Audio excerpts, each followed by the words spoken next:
The game that we are reviewing is Liverpool vs Ipswich Town. I did predict a demolition in this game, and that's just what happened. Liverpool putting 4 past Ipswich Town. Salah again getting on the score sheet along with Gakpo. Salah is now leading in terms of Golden Boot. Of course, Haaland and Isak, they are right behind him. Salah now have 19 goals, Haaland 18, Isak from Newcastle, he has 17 goals. Liverpool holding their top position both in Champions League and in Premier League. What a time to be a Liverpool fan, right? Congratulations, Liverpool. The battle of mid-table, Crystal Palace versus Brentford. Both are decent team. They are, they put a little bit of form here and there. But Brentford, they are more threatening team. So, with their threat, of course, they can manage to squeeze all 3 points from Crystal Palace. And that's exactly what happened. Crystal Palace won, Brentford 2. The next game we are reviewing is Bournemouth versus Nottingham Forest. This was a surprise one. Both are in form. Both are top of their game. I predicted Nottingham to scrape it. But Bournemouth, they were sizzling on that evening. Justin Kluivert again scoring a goal and assisting one. Bournemouth put 5 past Nottingham Forest. A overall 5-star performance from Bournemouth. A great game to watch. Unfortunately, I did not get time to watch it live, but I did watch the highlights and it was a goal fest. Bournemouth put 5 past Nottingham Forest without any reply. What a game, what a game. It was a great game, great display by Bournemouth. Bournemouth is just 1 point away from top 4 position. I did say that in my previous video that Bournemouth could be a dark horse for top 4 position. And they are proving worthy of it. Congratulations, Bournemouth. The next game I'm reviewing is Wolves vs Arsenal, one of the most controversial game of the match week 23. A red card was issued to Miles Lewis-Kelly on a challenge on Wolves player at Wolves half. I looked at it once, I looked at it twice, I saw it live, it's never a red card. A yellow card at its best. It is not a goal denying opportunity, it is not a high heel. It is not life threatening in any manner. So why give it? Of course, Michael Oliver has a certain agenda against Arsenal. It's true. It's completely true. I'm not making this up. I will do a special video about Michael Oliver and his red cards, which I'll be posting it on this channel very soon. Now, let's not talk only about the controversial issues. Let's also dig into how the match went.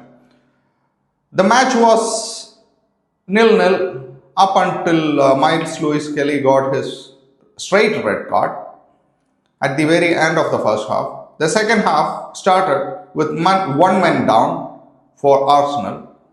Then, to the credit of Arteta did make some changes, positive changes. He brought in Calafiori, which changed the course of the game, of course. Calafiori, he scored the goal. Not before Michael Oliver awarded another red card for one of the Wolves player. See, the game ended Wolves 0, Arsenal 1. Though the result is something that Arsenal fans should be happy, they should be equally outraged by the refereeing decision on field, especially the red card. It was horrendous. This keeps happening for Arsenal. Arsenal now lead the top position for earning the red card this season. I mean, I can say right out of the go that I can see two incidents that were not red card. One that was given to Rice, just rolling down the ball He was given a red card, saying that he was delaying the game. The same offense was committed by Doku, where he clearly kicked it away. No yellow card, no penalization, no red card. Then there is another one on Trossard, which, see, this keeps happening to Arsenal. And I'm not saying this because Arsenal lost. My previous review, I did say that when we played North London Derby, I did say that it's not a corner. I did say that it's not a corner. Never in a million years. The corner that we scored from. Why do I have to defend Tottenham? I'm not defending Tottenham. I am defending football rights. I am defending the fair game, which these refereeing buffoons are ruining. Let's not talk more about this. We will be talking in depth about this in the coming videos.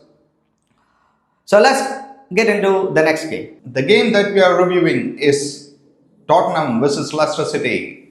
Tottenham, they bottle it again. Tottenham, they get battered wherever they go. Well, they didn't go anywhere. They were in their beautiful stadium. I feel really sad for these Tottenham fans, because these teams, they keep giving hope that they're going to win every game, and they go up ahead every game. They are the one always scoring the first goal against us. They scored. What they do with every game, they scored the first goal. Richarlison in the first half. In the second half, Leicester City, they came out strong. Jamie Vardy, yet again scoring for Leicester City against Leicester City. They score another goal from Bilal. After that, it was just game management. Leicester, having not won in last, I think 9 games, no win, 0 points, they really wanted a win. As you know, Ruud van Nistelrooy is the manager of Leicester City now, and he really needed the win. They grinded out. They grinded it out. Yeah, they worked really hard towards the end. Towards the end, Tottenham was showing a little bit threat, but they grinded it out. Fun fact, Tottenham have now lost as much as Ipswich Town have lost games. 13 games. Yeah.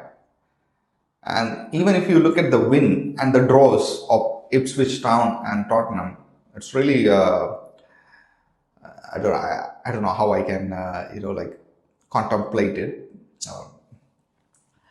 I don't know how I can, read this basically. So Tottenham, they have won 7, drawn 3. Ipswich Town, they have won 3 and drawn 7.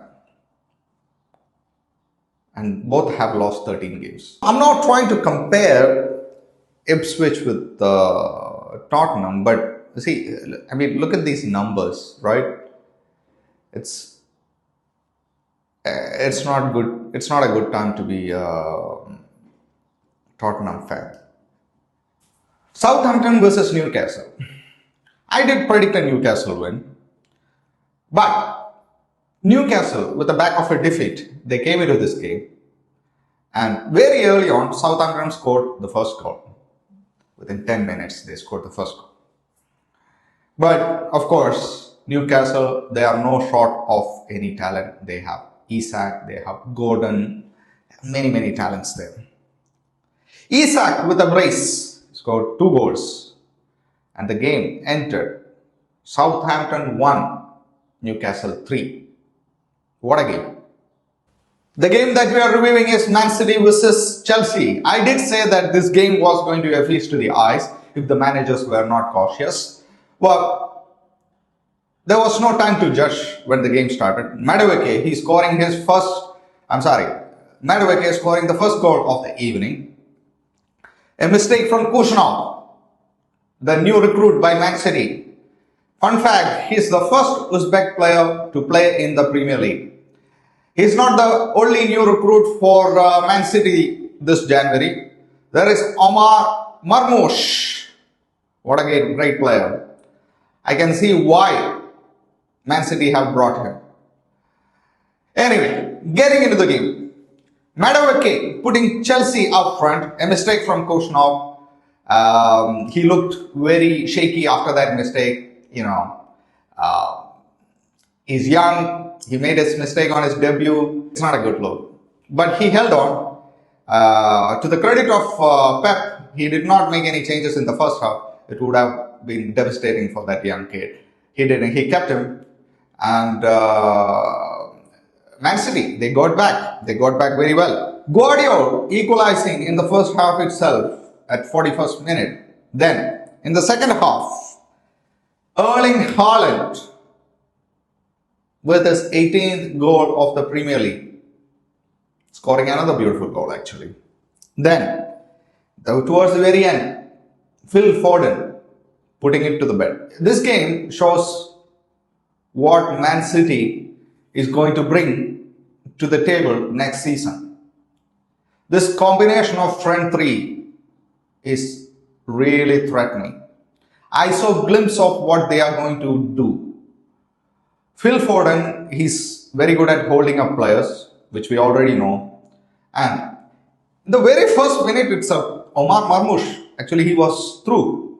And he almost scored with the first few touches of the game. So what I'm trying to say is that Haaland is going to feed a lot to Marmoush and Foden. And Marmoush, from what I can see, is going to get sharp and sharp. He's a very clinical striker. No nonsense striker. This is what I could see. He doesn't need any invitation to shoot. When he sees the opportunity, he shoots. So I saw a glimpse of it. Haaland, he held up the player and he fed it to Marmoush. He couldn't finish it, but this is what we should be expecting from Man City. The season that we have, the rest of the season, and the next season they're going to get even more dangerous. And Man City, a great performance, a great game management. As soon as they scored the first goal, which was towards the end of the first half, they came out in the second half with a great game plan. Score another goal, sit back, let them attack, and this is exactly what they did. It was a great game. It was a great game. I watched it live. It was fun to watch. Man City cementing their position on top 4 this season, I think for the first time. Yeah. The next game we are reviewing is Aston Villa versus West Ham. I predicted Aston Villa to win this game, but it was not to be. It was point shared at Aston Villa. Aston Villa, they went ahead in the first half itself, very early on. Goal from Jacob Ramsey. Okay. And West Ham, they clinged on. Aston Villa, they were not clinical enough in their in their final third, and they did not finish off the game. So West Ham, when they got the opportunity, they capitalized and they stayed on. But both teams, they seem to be very tired. This is one of the games that I watched. Both teams seems to be very tired towards the end. They were very leggy towards the end. It was a very long added on time. It was an 8-minute, but West Ham, they did a good job at holding on. So it's point shared between Aston Villa and West Ham. Another unexpected result of match week 23 is Brighton versus Everton. I never thought Everton had the pedigree to go up to Brighton and even squeeze a point, let alone take 3 points to squeeze a point. But to my surprise, to the credit of Everton and David Moyes, they did squeeze all 3 points from Brighton. Great game. Brighton, in my opinion, they didn't deserve to lose the game. They played well. They did show a lot of threat. But unfortunately, there was a penalty which, of course, Everton player Eliman converted. And that was it. That was the game. Everton, now they have won 2 games back to back. One against Tottenham, now against Brighton. They are picking up some form here. Fulham versus Manchester United. I predicted a Fulham win in my last video. I enjoy watching Fulham play, personally. I really enjoy their football. They are a very good footballing team. In my opinion, there are only 2 or 3 very good players from becoming a great football side. They remind me of Arsenal when Arsene Wenger was playing. A lot of cute passes, a lot of nice passes, but nothing towards the, no end product. So yeah, I love watching Fulham play. They are very good footballing side. Any football fan would love to watch Fulham play. Total domination in the first half. They created many chances. They 0 end product. Man United, they did not even have a single shot on target at first half. Second half comes in, again, domination from Fulham. But again, no real end product. And Manchester United, they punished them. Martinez, his deflected shot goes in at the 78th minute. And after that, it was game management. I mean, and Ahmad, he scored a very late goal, which was disallowed because it was offside. But that's how the game ended. Fulham 0, Manchester United 1. If you ask me, Fulham deserved to lose this game? Absolutely not. But this is what top teams do. Even if they are having a very bad game, top teams manage to squeeze the game out, manage to find a win. It does not have to be pretty, As a football fan, I'm being very honest, as a football fan, most of the football fans, when it comes to league, they care about 3 points on the table than being cute on the pitch. So, a great gritty win by Manchester United. Now we are getting into the best match of the week. I would best match of the week. This week it was high scoring game. Bournemouth versus Nottingham Forest, 5 goals. Liverpool versus Ipswich Town, 4 goals. So there were a lot of goals in this game. But if you ask me what is the best game, I would give it to Fulham versus Man United. Though it's heartbreak for Fulham fans, but Manchester United, they stayed on. They managed to win out of it. So for me, that's a great example of how you can squeeze a win out of nothing. So for me, that is a great game. So that's why I'm giving it to Fulham versus Manchester United. Best player of match week 23. There are many contenders. Isak. There is Salah. There is Justin Kluivert again. But I'm giving it to Martinez. Why? Because when the Manchester United team was a bit shy to take an attempt at the goal, it was Martinez who just came in like Thanos. Fine, I'll do it myself. And he took a shot. May it be deflected, may it be whatever. It went in. It went inside the back of the net. Sometimes you really need to take chances when it's presented to you. Man United, they were literally out of ideas. I saw the game. I was watching live. It was no creativity, no penetrative passes, no real threat from them. I had no idea that where their goals were coming from. I wasn't seeing it. Martinez decided to shoot, and it got deflected and went in. And that was a great boost for Man United team, I'm sure, because a win is a win, no matter what. So, good for him, good for Manchester United. So, for lifting the spirit of Manchester United and bagging 3 points for Manchester United. I'm giving Martinez the player of the week. What I'm about to say is something very personal to me, but I thought I will put it out here. Someone very close to our family passed away last Friday, January 24th, 2025. He has been with us for past 8 years. He has been with us during the low times. He has been with us during the high times. Kuttu.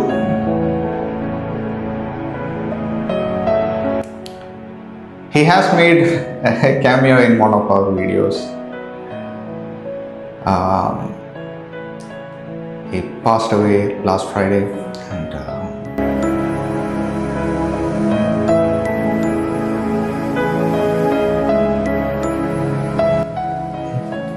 there are no words to explain how we feel, how we grieve, how we miss him.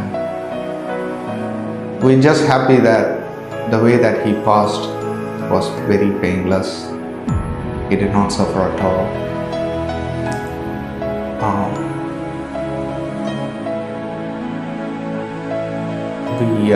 We hope that